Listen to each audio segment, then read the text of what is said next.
What is up, guys? Welcome back to Coaches to the Moon. We have a beautiful story today. Another example of corporate to coaching, of somebody who thought they were on the path they needed to be on to find fulfillment in their life, and then a few years in realize this ain't it, baby. I am having to switch and follow my heart, follow my dream. And that's exactly what Elinor Moshe, my guest today, did just a few years back. She was Australia's first construction coach and is absolutely just slaying it in this industry.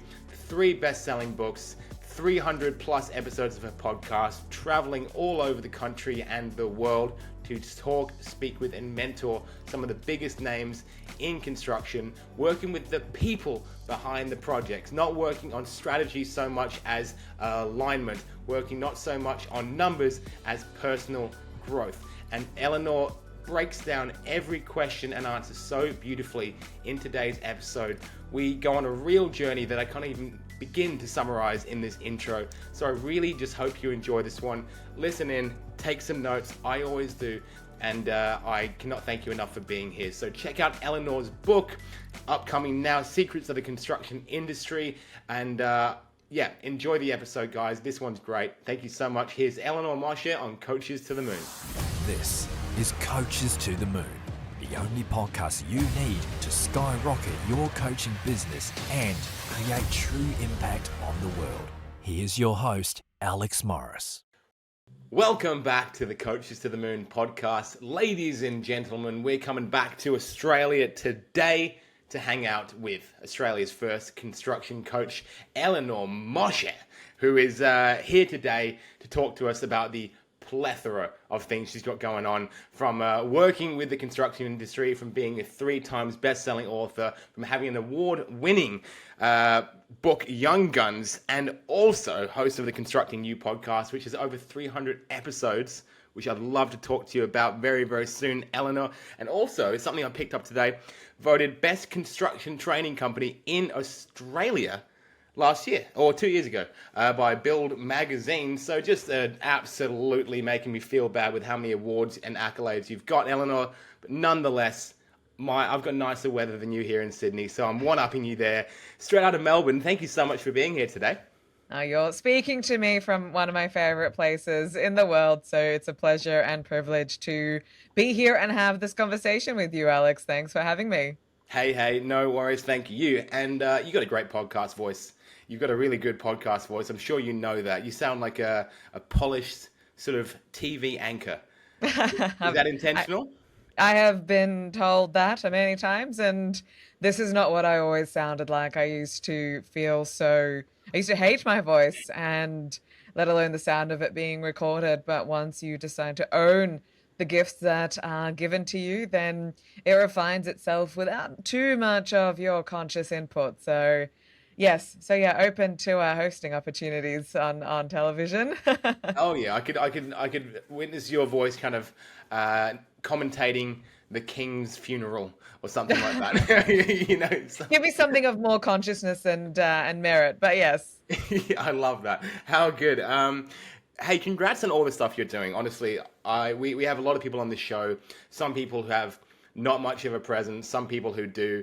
And one thing that stood out to me is that you're incredibly well branded. You've got a really great, your website, your socials, your podcast, there's a real sort of congruency across them all. You can tell who it is. It's kind of like almost a luxury looking brand without being pushing that side of it, not flashy. It's very, very cool. So well done everything you're doing. You look great.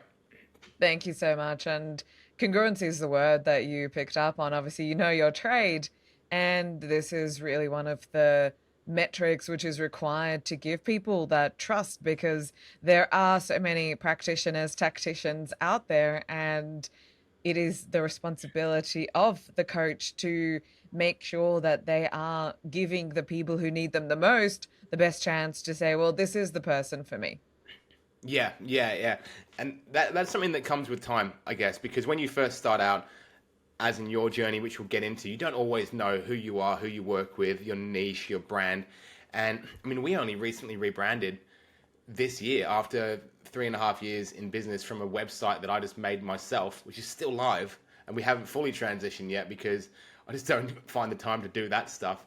But let's talk about that. You didn't always have the best-selling books, 300 episodes of a podcast, and just an Instagram photo in everyone's in a different city because you're just traveling and just killing it. So take us back just quickly to, I know that you're a side hustler.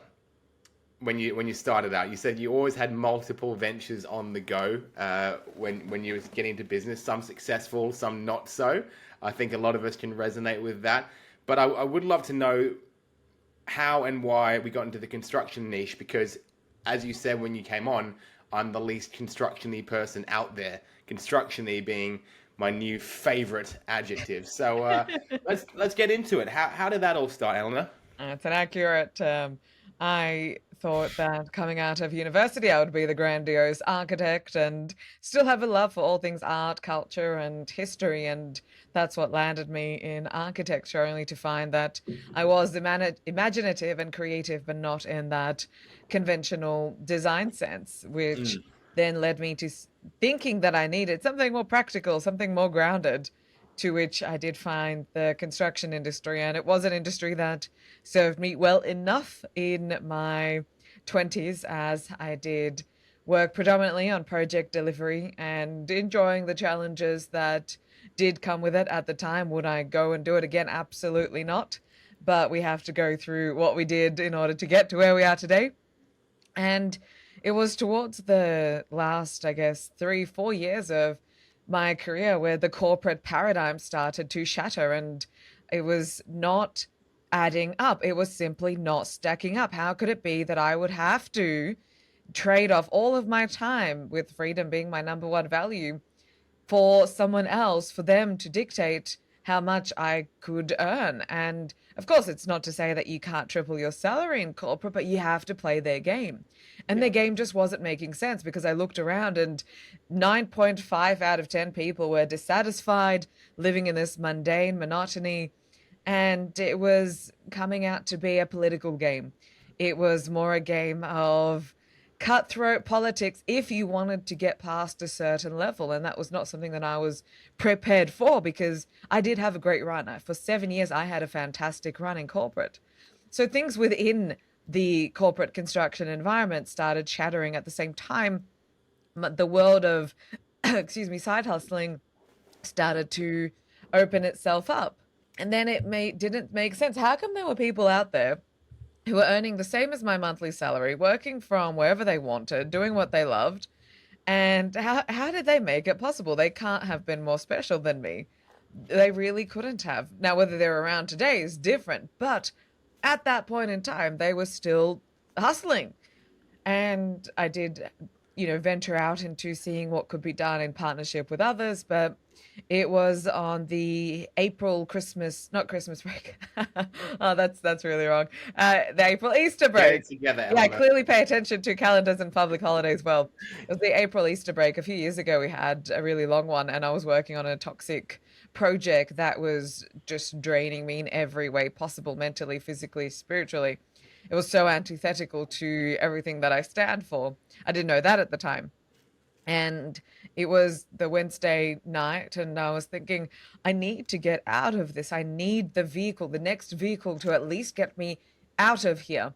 And that's where the download of the construction coach came. And I was up till 5 a.m. that morning, ABN something, registering, putting a website together. Like you, I had that elementary GoDaddy website for a bit longer than I should have, but then I realized no one cares. And that was it. And I very quickly moved into that space, found the right mentor to get me to where I needed to get to within my brand and position in the industry. And it was at a time where no one was doing this in construction. The thought of mentoring outside of a technical space wasn't there. It was a pioneering venture. Even the books and the podcast now, of course, everyone's talking about the people behind the project. And, I remember getting calls from people saying, why would you speak about this? The only thing that matters is technicality. It's like, yeah, we'll see. We will see. So Love that. it afforded a level of enrichment into my career that was not ever going to be provided in the one-dimensional corporate world. Sure. And how long did you stick around with the job until you went full time? Mentally, it was around 5 seconds, and can and I can say Yeah. that now. Look, it wasn't great, and I did not do a great job of mentally compartmentalizing, and Mm, that is something that is tough, and it is a new skill that you have to learn. When you are here, you are only here, and then when you go out and you hustle, then that's the only thing that you're doing. So it wasn't great because you want to mentally be somewhere else, physically you're somewhere else in a situation that is also extremely toxic to you. So it took a lot out of me to maintain, both fronts. At the same time, Melbourne, 273 days of lockdowns. As much as I had wanted to leave, one of the key factors of doing what I do is being able to bring people together. And if you can't bring people together, and people's mental space was obviously in a very different space in Melbourne, then that was not something that was immediately available. But it got to a point where you could be nor here nor there, and the call had to be made. So October 2021 was the official divorce and yeah. stepping out, and that was that. It was just, as much as you mentally prepare for leaving corporate, there's that 1 month or 3 months after it where it feels like this anarchy and this vacuum of where all your time used to be sucked away, and now it's really up to you and it hits differently. So mentally you can prepare, but you're consolidated by always knowing you can go back to a rubbish job if you had to. Totally. That's how I felt about hospitality when I left full time as well. Used to love hospitality, but when I look back, I don't see how I could do my life now if I still work those hours. I don't see how I could have, I certainly wouldn't ever see my kids as much, that sort of thing, or my wife or whatever. And so I think, yeah, amazing, amazing. We do want to always say on this show that like we love and respect people who have ambitions in all these different industry and Absolutely. avenues, right? I feel like there's a lot of these podcasts that just shit on people. It's like, you got to just leave the 9 to 5, bro. It's like not everyone wants to do that. They want to like No, work and then go home and then watch the footy and then go to their kids jiu-jitsu class on the weekend, and that's great.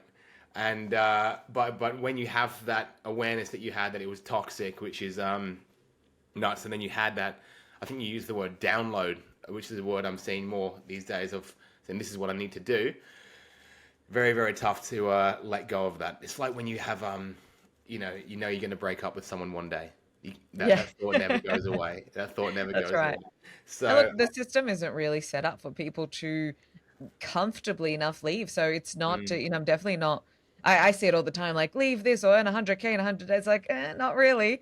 It's yeah, it's not like that. And truly, the system is so set up. People are so enmeshed in that system that extracting themselves, they cannot leave. They yeah, simply cannot. Some people's situations are so stacked up against them that the extraction process may be 3 years. It may even be five. So everyone's, situation is different.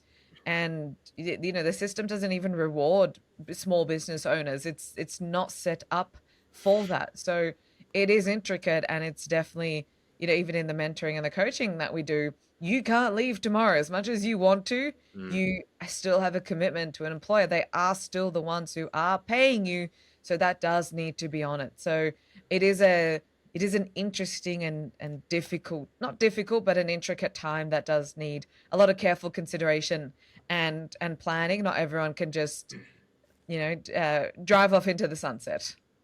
as much as we wish we could, Eleanor. As much as we wish we could.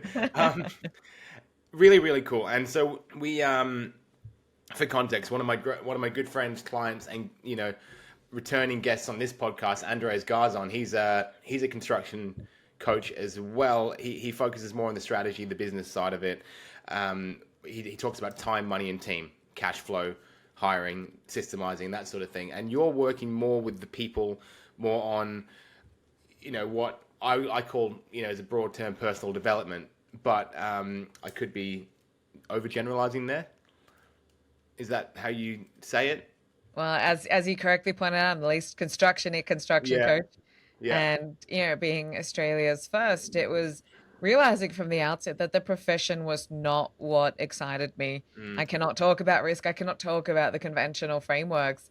And it was through the profession, though, that I found people Yeah. and really realizing what is the composite of the person. It is their powerhouse mindset and their high impact skill set.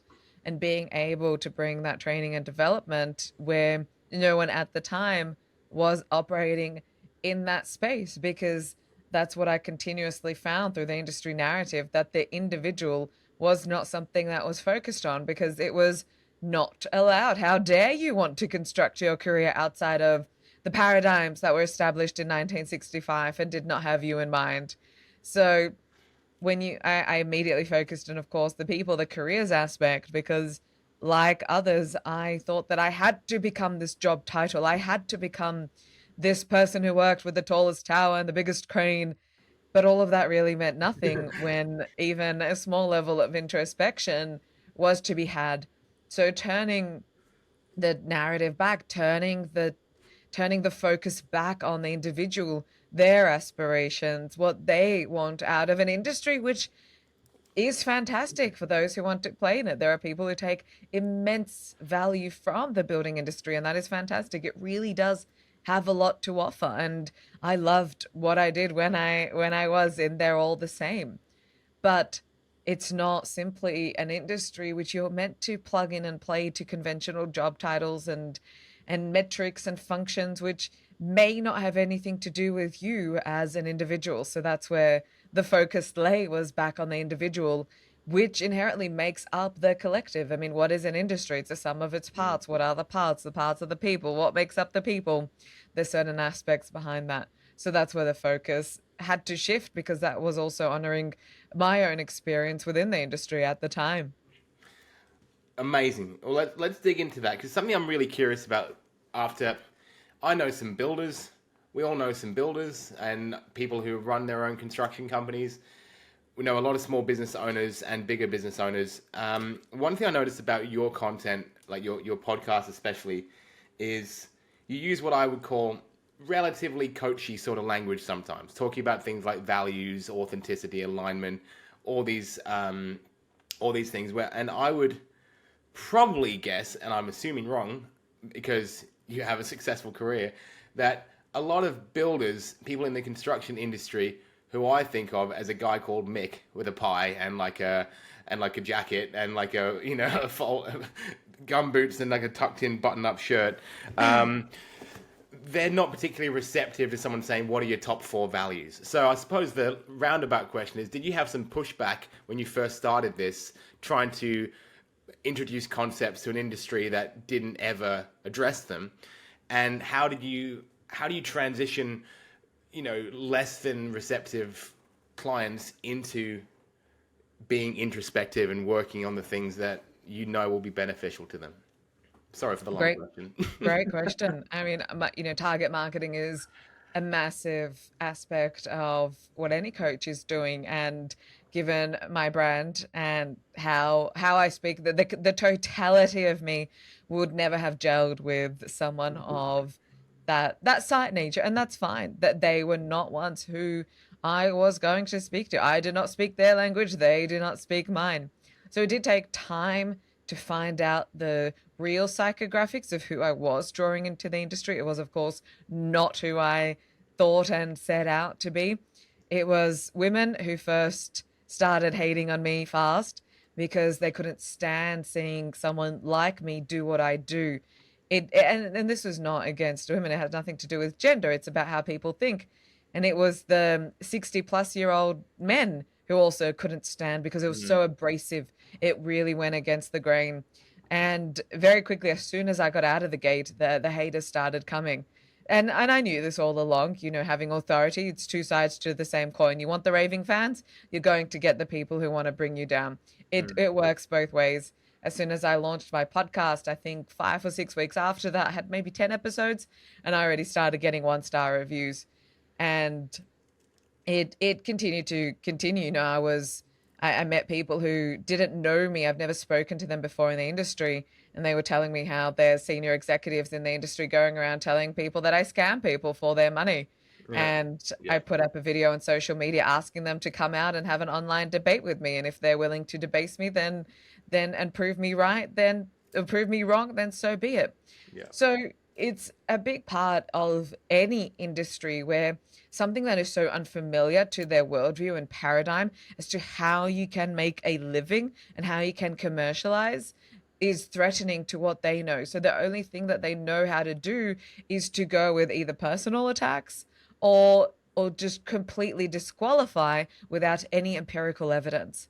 And that's been the case for me this whole time. But I also know that it's part of my brand. If I was the guy next door, if I was the chill girl, if I was still wearing the hard hat and maintaining a pink, high vis, and playing into the collective narrative, that's what I'm wanting to say. If I had played into their collective narrative, then I would have just been a vanilla Brad bottle, so I wouldn't have been me. So it was a given that all of this would have happened on the path. And I've had many examples of this happening, but I'm very lucky that I'm someone who thrives off conflict and intellectual warfare. So it's all good. Goodness me. Thrives on intellectual warfare. That should be in your bio.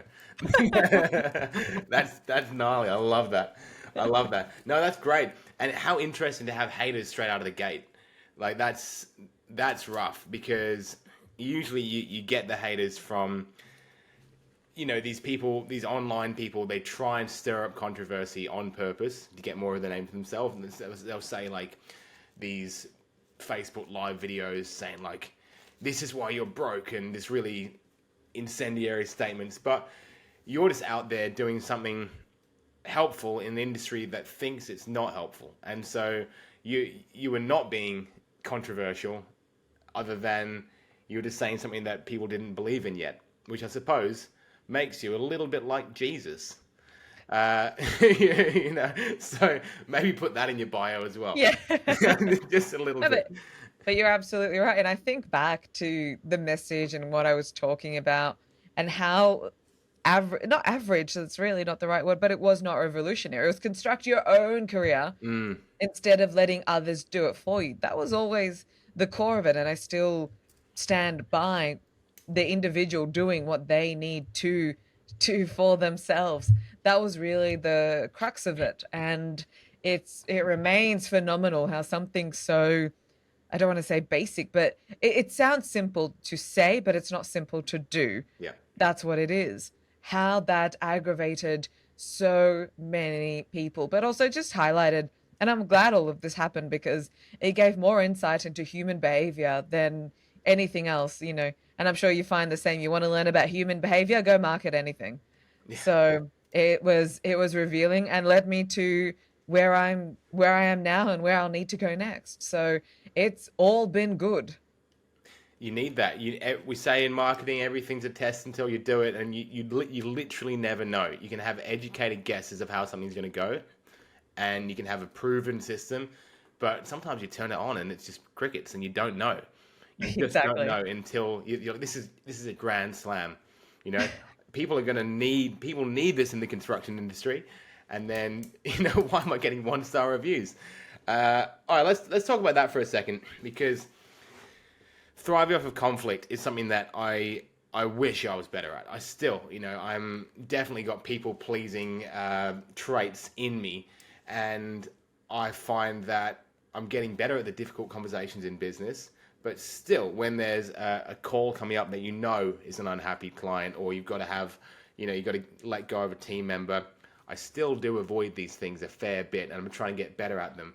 For the younger, greener coaches out there who their first tastes of sort of pushback, controversy, less than perfect feedback, how do we even begin to deal with that, push through, and then move forwards? It's a fantastic question. And I did not always have this appetite because my framing was, and that's how it was in corporate. Feedback, negative, feedback, you're bad. There's nothing in between. And I have people pleasing tendencies. There's, that's still something that has come to light recently and I'm working through. And it's going to make for a great podcast. But it is a bit alarming at first, and you are going to get that difficult client, or you are going to get people who are going to challenge you, and that is absolutely pivotal, because that's how we improve our service. That's how we find gaps in our process. That's how we identify what we thought we were doing right is actually vehemently wrong. And for someone who has an interaction with me and has come back and said, hey, this is what my experience was, I thank them, because A, it takes a lot, it might have taken them a lot of courage to come and say it, or B, they might have felt scared. And C, they highlighted a blind spot to me that I was not aware of. And if it was not for that person, who knows what that could have cost me intangibly and tangibly down the line. So it really is about changing that narrative that first, this feedback loop is imperative to us as practitioners, because our clients, they're our mirrors. And if we think that we're serving them in their best interest, but that's not actually happening, then no one's going to improve. So first, it's about changing the relationship you yourself have with feedback, and identifying where in the past was it delivered and received in a way that left you with a really bad experience. Let's start there. But in any sort of conflict, it's a newfound skill to identify where is the resistance of the other person coming from. Typically, they'll come to you with what the surface level item is, but what is the conflict? What is their resistance stemming from? And that takes a lot of skill to actually identify what is the core of what they're wanting to express. It can be that they're not feeling seen and heard, but they're going to come and complain to you about an invoice or something. So it's being able to remove yourself from the situation and say, well, where is this person at? It's locating the person. And when someone's coming to you and they're already on the attack, they're already thinking that, that they have the power, and a power dynamic is already being played out onto you. It takes a high level of thinking and skill set to locate the person. Where are they actually at, so you can meet them at that level? And that's how you also need to reclaim the power in the conversation. So it's a whole new reality that we do need to start dealing with, whether it's an unhappy client, whether it's someone that you're working with. And we all come with shot nervous systems. So everyone's just dealing with everyone else's triggers, really. And I know that's not something that's common in business, because the narrative in business is do not bring your emotions, but we are all just emotions. And it simply just takes one person to push that. And not everyone, and we don't also come with a skill set of knowing how to manage our own emotions, especially when there are high stress times. We don't all have that inbuilt into us. So for those that are new, try and approach things with high level of consciousness. Don't look at the situation and go, oh, Alex said this about me, therefore Alex doesn't want to work with me or hates me or whatnot. That's what's happening in the present moment. But what does the higher order thinking say? Well, maybe Alex is experiencing this, and this, and I need to approach it from this, and this perspective. And it may mean that you cannot always respond at that point in time. So it may require to say, well, I can't answer you right now. And look, I don't always get this right as well. The theory and practice has not always gelled, but this needs to happen again and again and again and again until you have cells of recognition for dealing with the harder aspects of coaching. God, you're impressive, Elinor Moshe. Far out. You got good answers for every question I'm asking you. I feel like the corporate world must have prepared you a little bit for conflict and conversations, because I've never, as you can probably tell by my shirt and beard, I've never stepped foot in a real office. Good. Thank yourself. Yeah, thank you. Well, I mean, my dad had an office when I was a kid, but it was his own business, and he had people were wearing football shirts to work, and they had kind of funny things hanging off the roof. The only corporate place I've seen was my dad's travel agency when I was a little kid, and that's not corporate at all. It was 20 people. So, but when we watch, and forgive me, because once again my ignorance will come through, when we watch shows like Suits, corporate environments, every conversation these people have is the kind of conversation that would keep me up for weeks. They just walk into a room, destroy someone, and then leave and go for their next meeting. Surely that's a little blown out of proportion because it's a televised drama, but you must, over your 7 years in corporate, dealing with big companies, have seen your fair share of cutthroat conversations as well, which probably a younger coach hasn't ever had to experience. Or am I off the mark there? No, it's look there is a good side to any industry. There is that 10% that they want to do things right. They're not actually out to get you, and they don't want to. They're not actively, it doesn't mean that's not happening unconsciously, exerting power plays over you. But I've had executives play power plays, and I still think it's like, what did you actually want from me? Like, what? How would anything that I would have done or not done had anything to do with the overall quality or satisfaction of your life? Why did you latch on to me? What have I done to you? So there's that aspect, but also in coaching many young people through the industry, they would come and say, my boss did this or this person did this. And it kept on begetting the question, why? Why would someone wake up in the morning and actively decide that today is the day that I will actively make another person's life hard? And it simply comes back to ignorance. It's all ignorance.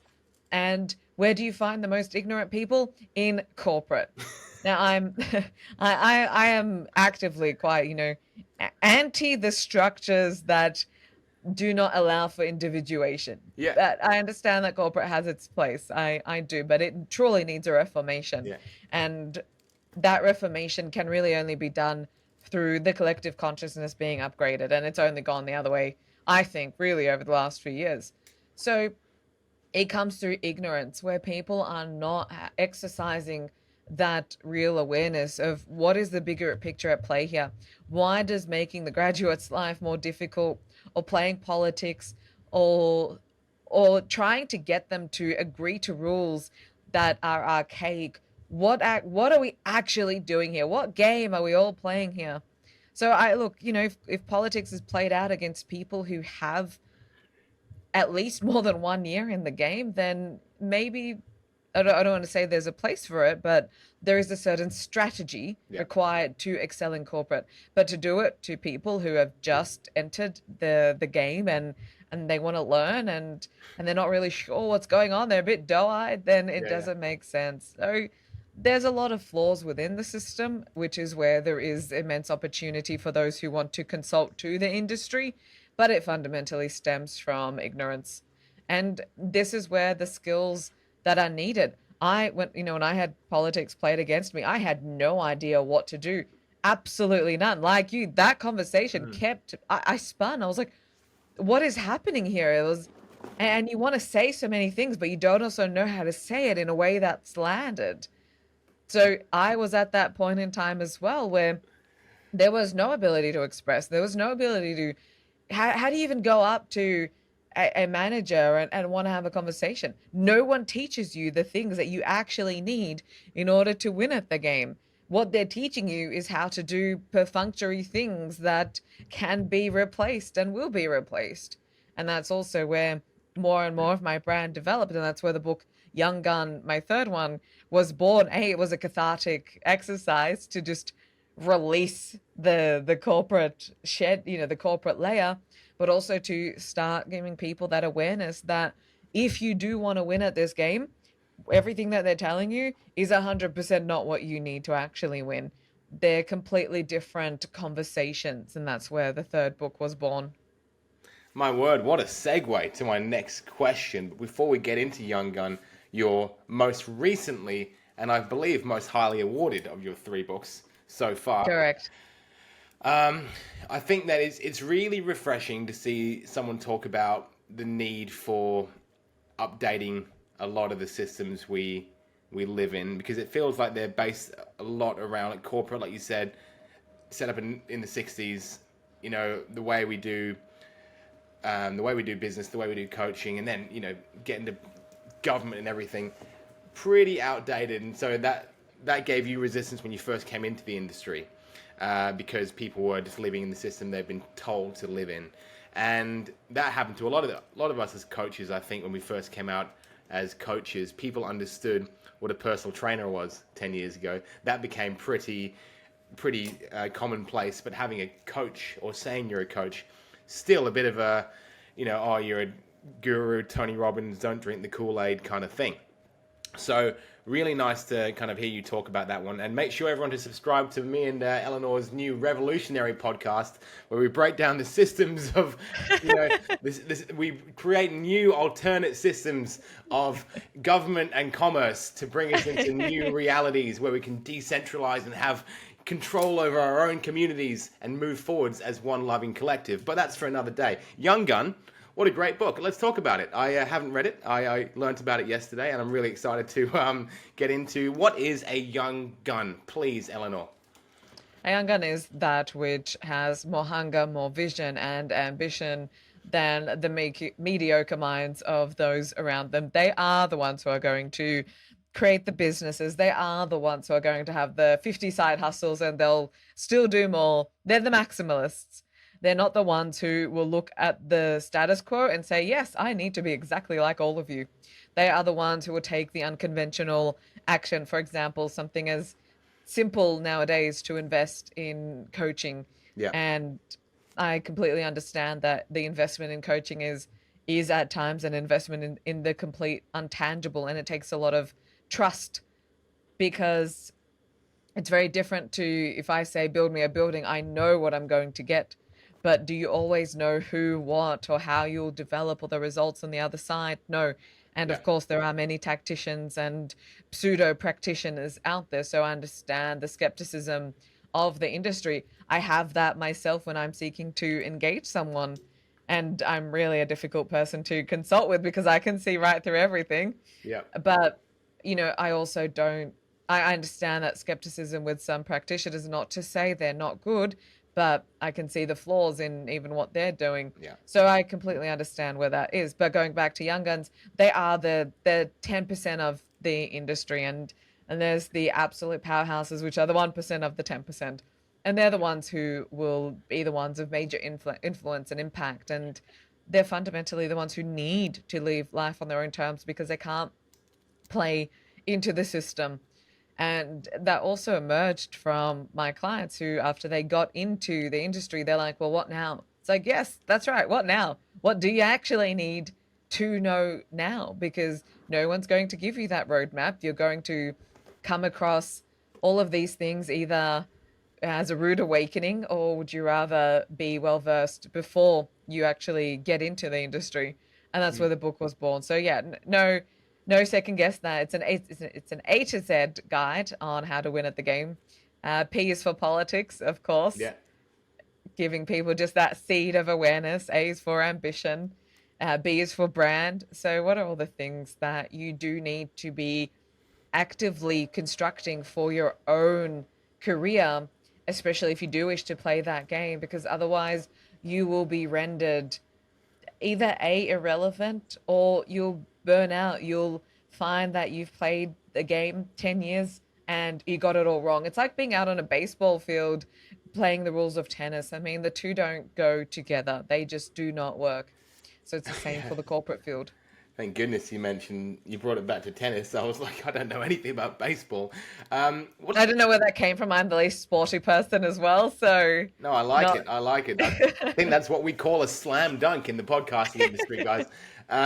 What's the Z in the A to Z? Oh, that's a tricky one.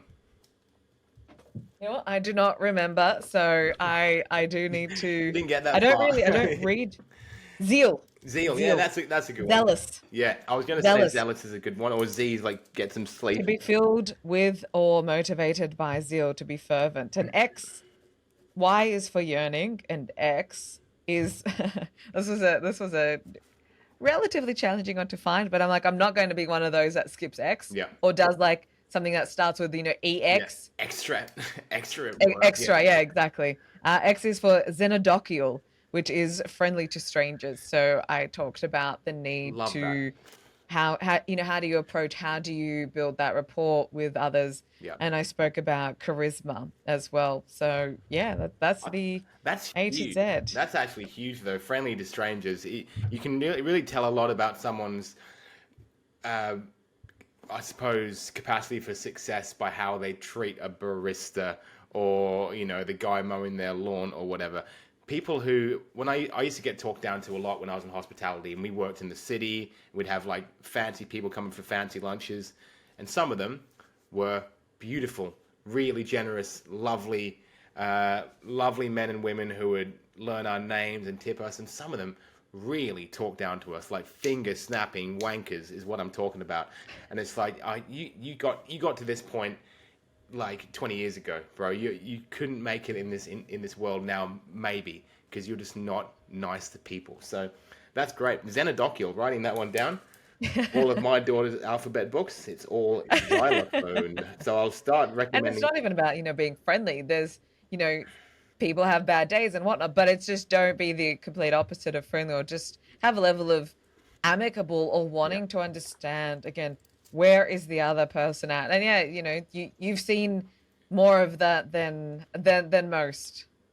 Yeah, it's you learn about you learn to meet people where they're at. Like you mentioned so nicely before, we used to have, you have people from other cultures. We're in a very touristy spot in Sydney, and so you get people from all around the world dining there, and you start to think a certain nationality is super rude, but they're not. They're just from where they're from, and you got to learn that. The first few times you get clicked at, you get offended, but then you start to realize, okay, fantastic. This Chinese family is going to come in early. They're going to be the first ones in the restaurant. They're going to share everything, even in a fine dining restaurant, leave the place a mess, and never tip. And it's like you start to learn to love these other cultures and meet people where they're at, just like you have, not being a construction-y person. And I imagine working with people who are so hugely different from yourself on a personal level. Massively. Yeah, great. So good. So, all right. So I know that you had a really nice recap episode of your podcast. 300 episodes in, by the way. Congratulations. Or 300 plus. Insanely good. 5 years. Congrats. You had a really nice recap of 2023 episode, which was great. You used the word authenticity a lot, which is really cool, and something that's coming through a lot in our conversation. 2024, though. We're 9 days in as we record this one. You said you don't prescribe to the calendar year, and we know that because you thought Christmas was in April. But what are you up to? You got a new book coming out soon at Christmas time in April, and and New Year's in June, absolutely. So, what are you up to? Secrets of the Construction Industry is my upcoming anthology. I was joined by 30 exemplary leaders and industry titans and young guns in construction, and they shared their responses to the signature question, which is, what is one thing which you would tell a person? It's very easy for me to say what I need to say in 50,000 words, as can anyone. You can go on for days. Yeah. But can you do it in a chapter? Can you get across a message that serves as a paradigm shift? Because all of where the collective conversation is going is just going downstream. And what has been missing in the industry is truth. And I love the truth of self, truth of others, truth of the collective. And I wanted to write my book about truth and wisdom, but I wasn't going to just, copy the Stoics or whatnot. So the idea landed of I'm going to bring in more voices. I'm going to bring in more perspectives and really make this book belong to the global construction industry and allow people a chance to foray into principle-based wisdom and learning, and how can they apply that to turn their own tide. Because if 20% of the industry can do it, then 20% of society can do it, and we can get back on this upward stream. So very excited for the anthology to be released. I've been it's coming up to, I think, 13 months spending time with the anthology and getting emails that it's all moving well. So that's the first thing to look forward to for me in 2024. That's amazing. Secrets of the construction industry. And I really love that idea of writing a book as well. Having the, I suppose, putting your ego aside for a second and saying, I don't know everything. Let's talk to a bunch of different people.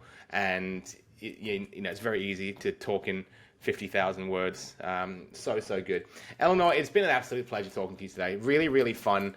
You've given incredibly insightful answers to everything I've asked, and I can't thank you enough for that. Nor can, I'm sure, our 6 or 7 listeners. Thank you, Mum. So, hey, it's been really, really great. Secrets in the construction industry, and I'll be passing this one on to a few of my mates in that industry as well. So, thank you so much for doing what you do, Elinor Moshe, the construction coach, and we'll get all the links in and around this show. Thank you again. Thank you so much, Alex. All the best to you. Champion. And anyone listening, I'll be back next week with another episode, or maybe even 2, depending on what week this comes out, of Coaches to the Moon. Until then, thank you so much. Much love and peace out. Hey guys, I really hope you enjoyed today's episode. Thank you so much for sticking around to the end. If you love our guests, then in the show notes of this episode, you can find their socials, you can follow them, you can learn more about all the free resources and programs they've got. I highly recommend you do it. Until then, thank you so much. I'll be back here next week with Coaches to the Moon. Have an amazing day. Peace out. Coaches to the Moon will be back next week. Until then, reach us on Facebook at To The Moon Digital Marketing.